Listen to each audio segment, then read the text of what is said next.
Okay, and so the false start happens, and you probably at that point think that they're going for it. And what's going through your head when you see the false start happen, and you know that they are sending you out there for a 56-yard kick? Yeah, after I saw that false start, I didn't really know what coach was going to decide to do. I hit a couple balls in the net just to be ready just in case, but I really wasn't expecting to be going for a field goal there. But when he called it, I mean, I was ready to go. We had to get out there quick because the play clock was going, and I was just ready to go hit it.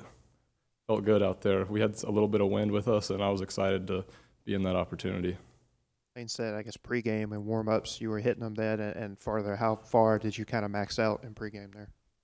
The furthest one I hit in pregame was 67, and so I think it had a little bit of room on it. And so I told Coach that if we got to the 50-yard line, going that way with the wind, I would be good. If you don't mind taking us back to when you were going through the transfer portal process, what made Ole Miss the attractive choice at the end of the day? Well, I wanted to stay in the SEC. I think it's by far the best conference in football. I liked Coach Kiffin a lot and just thought that this program had a lot of excitement, and I wanted to just come help this team win, and I've always thought Ole Miss was a cool place.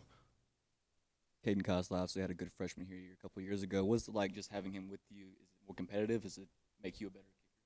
Yeah, for sure. Since I got here in January, we've just been competing back and forth the whole time, and we both made each other better since I got here in January, whether it was in workouts or training, kicking, field goals and kickoffs. And I mean, me and him were competing in punting and long snapping too, where we're not even really competing for those jobs at all, or we'll ever do those. But so we definitely have made each other better since January when I got here.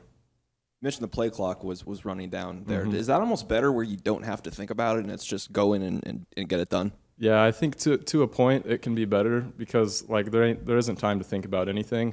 You don't want to cut it too close though. Like I didn't go through my full routine there, and it worked out. But like I kind of sped up, taking my steps and just getting set and everything. And we were in the O-line, we were barely set, so we just got to make sure that we're aware of that and getting everything ready to go and staying set. But I think there is a point there that just no time to think about anything and just going and playing ball, I think can definitely be good. Is that your long in competition?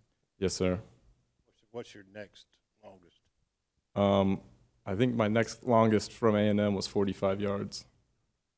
Yes, sir. So you look athletic. Surely in high school you did more than just kick, right?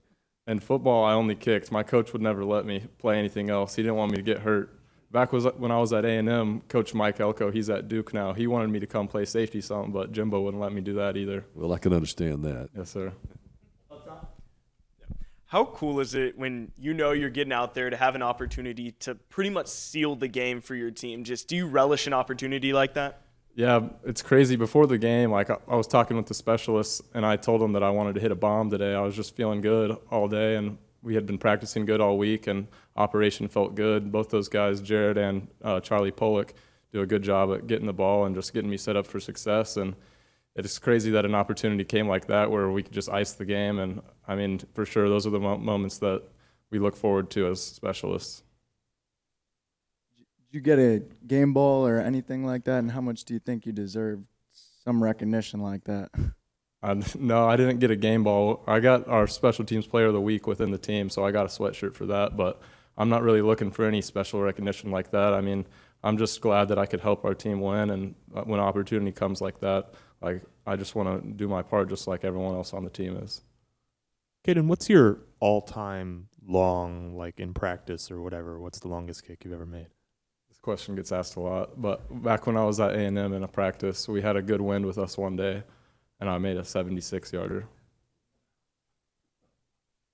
Caden, It was probably 20 miles an hour. I don't really know, 15, 20 miles an hour. Do you feel a difference when you're kicking at home versus an away stadium, and how much does that impact kind of how you feel? I don't really feel much of a difference because when I get set back there ready to hit a kick, I mean, there will be more noise for an away game, but you're really not hearing any of it because it's just kind of tunnel vision and you're dialed in. And so I don't see much of a difference. I think it's a lot of fun playing away games and just being able to shut the crowd up like that last one. Obviously, there's another Caden on the roster, and he just so happens to play kicker as well. So when you first came here and you're going through spring and all of that, how long did it take for y'all to get used to when the name Caden was said to turn your head and realize that that you're the one that, Yeah. or he's the one that they're talking about? Well, there's actually 4 Cadens on the team.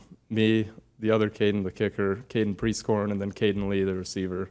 But so it definitely took some getting used to. We started calling Caden Costa, but still some players would call us both Caden, and it got confusing at times. But we figured it out now. I mean, we still have some of the confusions with it, but it's definitely funny having that many Cadens when I've barely met any the rest of my life. What's kind of your mental preparation like when you're going into a game in a unique position like a kicker that you don't know when you're going to be on the field or when your number's called? Just how do you stay ready? For me, like, I feel like where I am right now, I've done everything I can prepare, like everything I can do. I've prepared to have success, and I feel like I've done everything I can. And so feeling that way and just having trust in what I've put into it, I just feel like the rest is up to God and whether He wants me to have success or not, and what His plan is for me. So I've done what I can, and the rest isn't up to me. As I wrap it up, Caden, you're from Texas, so it made sense to stay in Texas, I guess, and then you made the decision to get in the portal and come to Oxford and Ole Miss. And we've asked some other portal transfers. How quickly did you feel comfortable, felt at home, and grew, to like Ole Miss as a school? I really enjoyed Ole Miss a lot from the second I got here. I just thought the town was so cool, and I could just tell how awesome the program is and the culture. I mean, complete 180 from where I was before. I would say that I truly got comfortable kind of when we were in that fourth quarter workout part of spring, just when me and all the team, we're all going through some hard stuff together, and I think going through those things just brings us all closer. And then we ended fourth quarter where I had to kick a field goal for us to end spring workouts, and we got spring break early, and I think that kind of just really had me settled in and was a good way to end the spring and just continue going into summer with that. And now here we are. It's gone so fast since I've been here.